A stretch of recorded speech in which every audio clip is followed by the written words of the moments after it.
린티어를 베꼈다? 안녕하세요. 강기봉 박사입니다. 오늘은 서체에 관련된 이야기를 해보려고 합니다. TVN에서 대탈출4라고 하는 프로그램이 인기리에 방영이 되고 있는데요. 이 대탈출4의 9회 예고편에서 가면라이더 쿠우가의 린티어가 표절이 됐다고 하는 것이 상당한 논란이 되었습니다. 그런데 9월 1일 날 대탈출4의 정종원 PD가 이 사실을 인정을 하고 사과를 하면서 표절인 것으로 결론이 나게 됩니다. 오른쪽 위에 보시는 것이 린트어이고요. 왼쪽 위에 보시는 것이 대타출4의 예고편에 나온 것입니다. 그리고 이 두 가지를 대비해 보면 이 오른쪽 아래에 나오는 것과 같다는 것이죠. 우리나라에서 글자체와 관련한 사건이 몇 건 있었는데요. 어떤 것은 저작물성을 인정받았고 어떤 것은 저작물성을 인정받지 못했고 또 어떤 경우에는 컴퓨터 프로그램의 형태로서 저작물로 인정받은 사건이 있었어요. 비터레즈라고 하는 이 사건은 서체로서 저작물로 인정을 받은 것인데 말하자면 서예이죠. 서예 또는 캘리그라피 영역에 있는 것이라고 볼 수 있습니다.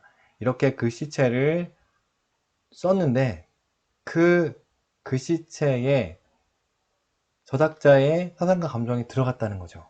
자, 여기 보시면 빗더레즈라는 2002년 한일 월드컵 당시 널리 알려진 응원 문구를 소재로 한 것으로서 그 창조적 개성은 전통적인 붓글씨체를 사용하여 역동적이고 생동감 있는 응원의 느낌을 표현하고 있는 도안 자체에 있다. 그런데 이 사건 사진들 중 일부 사진들에는 이 사건 저작물의 원래 모습이 온전히 또는 대부분 인식 가능한 크기와 형태로 사진의 중심부에 위치하여 그 창조적 개성이 그대로 옮겨져 있다. 그래서 이 사건에서의 빗더 엣지라고 하는 것은 전통적인 붓글씨 채로서 저작자의 사상과 감정이 들어가 있고 그래서 저작물로서 인정이 됐는데 사진 안에서 이 붓글씨체가 쓰여져 있는 옷을 입고 모델들이 서 있고 그리고 그 사진을 찍었다는 거죠. 그 찍는 순간에 이 붓글씨체가 복제가 되었고 그래서 저작권 침해가 되었다는 겁니다. 이와 같이 이 사건 침해 사진들에서 이 사건 저작물의 창작적 표현 형식이 그대로 느껴지는 이상 위 사진들과 이 사건 저작물 사이에 실질적 유사성이 있다고 보아야 한다. 사진을 찍었는데 이것이 옷이 이렇게 찌그러지기도 하고 그러면서 완전히 똑같지는 않죠. 하지만 그 붓글씨체가 거의 그대로 담겨져 있으니 그래서 실질적 유사성이 있고 그래서 저작권 침해라는 겁니다. 이렇게 이 사건에서와 같이 캘리그라피나 붓글씨체 같은 경우에는 그 글자체가 저작물로서 인정을 받을 수 있다는 것이죠. 이에 대해서 서체도안이 저작물성을 인정받지 못한 사건이 있었는데요. 이 사건에서는 인쇄형 서체도안이 문제가 됐습니다. 인쇄형 서체도안과 같이 실용적인 기능을 주된 목적으로 해서 청직된 응용미술 작품으로서의 서체도안은 거기에 미적인 요소가 가미되어 있다고 하더라도 그 자체가 실용적인 기능과 별도로 하나의 독립적인 예술적 특성이나 가치를 가지고 있어서 예술의 범위에 속하는 창작물에 해당하는 경우에만 저작물로서 보호가 되는데 산돌체 모음이나 안상수체 모음, 윤체 비, 공안체 및 한체 모음 등 이러한 서체 도안들은 그러지 못하다는 거죠. 우리 민족의 문화유산으로서 누구나 자유롭게 사용해야 할 문자인 한글 자모의 모양을 기본으로 삼아 인쇄기술에 의해서 서상이나 정보 등을 전달한다는 실용적인 기능을 주된 목적으로 해서 만들어진 것이다. 즉 기능적인 성격이 강하다라는 겁니다. 저작권법 해석상으로는 그와 같은 서체 도안은 신청서 및 제출된 물품 자체에 의한 심사만으로도 저작권법에 의한 보호 대상인 저작물에 해당하지 않는다. 즉 인쇄형 서체 도안이라고 하더라도 독립적인 예술적 특성이나 가치를 가지고 있어야 되는데 이러한 일반적인 인쇄용 서체 도안 같은 경우에는 그렇지 못하고 실용적인 기능을 주된 목적으로 하고 있고 그렇기 때문에 저작권법에 의한 보호 대상인 저작물에는 해당이 되지 않는다라는 겁니다. 오른쪽 아래를 보시면 이 사건에서 다뤄지고 있는 인쇄형 서체 도안을 확인하실 수가 있는데요.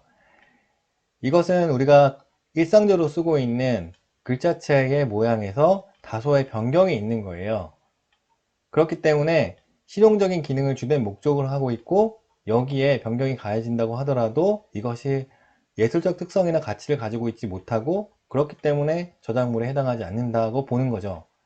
그리고 왼쪽 아래를 보시면 이 서체 도안을 컴퓨터 프로그램으로 작성하는 모습을 볼 수 있습니다. 그 결과물은 컴퓨터 프로그램 저작물로서 인정을 받는데요. 결과적으로 우리나라 대법원 판결을 기초해서 생각해 보면 캘리그라피나 서예와 같은 경우에는 저작물로서 인정받을 수 있는 경우가 있고, 인쇄형 서체 도안과 같은 경우에는 대부분 저작물성이 없다고 볼 수 있고요. 이것을 컴퓨터에서 사용할 수 있도록 컴퓨터 프로그램으로 만들었을 때는 컴퓨터 프로그램 저작물로서 보호를 받을 수 있다는 겁니다. 린트의 저작물성. 자, 이 린트어는 저작물일까요?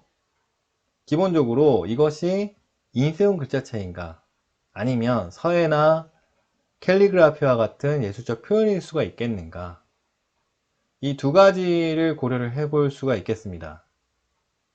자, 일단 이 린트어가 컴퓨터 프로그램으로 만들어지진 않았다고 전제를 하면 이건 컴퓨터 프로그램 저작물은 아닌 거예요.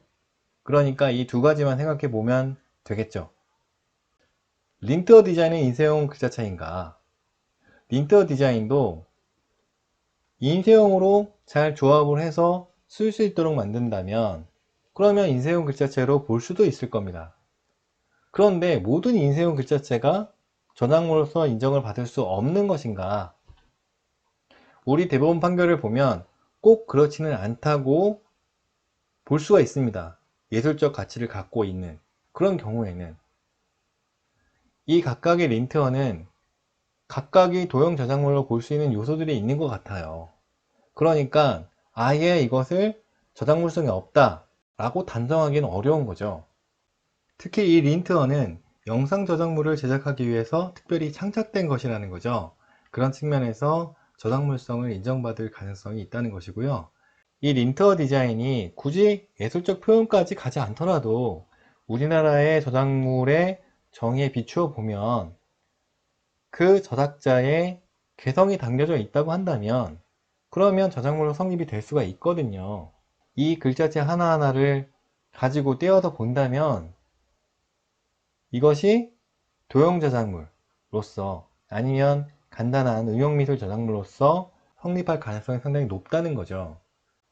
다만 린트어라고 하는 것이 실제로 존재하고 이것을 인쇄형 서체 도안으로 작성한 것이라면 우리 대법원 판결에 의하면 이것을 저작물로서 인정하기 어려울 수도 있습니다.